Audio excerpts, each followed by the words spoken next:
Hi. അടിപൊളി അല്ലേ? ചേട്ടാക്ക് എന്നെ തോന്നുന്നു. ഇവിടെ നിൽക്കും മനുഷ്യ.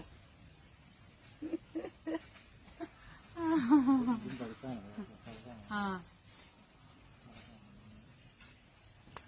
ഞങ്ങള് ഫ്രെയിം സെറ്റ് ചെയ്തോണ്ടിരിക്കുക വീഡിയോ എടുക്കാൻ. കൊള്ളാം അല്ലേ? ഈ ഫ്രെയിം കൊള്ളാം അല്ലെ? ഇങ്ങോട്ട് ചെന്നെങ്കിൽ നേട്ടെ നോക്കട്ടെ. സൂപ്പർ.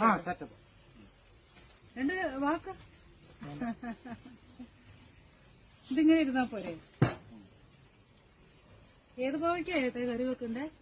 പക്ഷെ ഇതൊക്കെ എടുത്താൽ എനിക്ക് അരിയാൻ ഭയങ്കര പാടായി. പച്ചപ്പാവയ്ക്ക എടുത്താലും അരിയാൻ പാടായിരിക്കും അല്ലേ?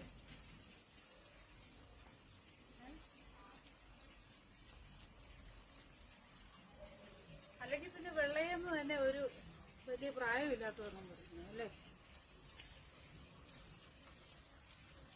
ഇതെല്ലാം കടന്ന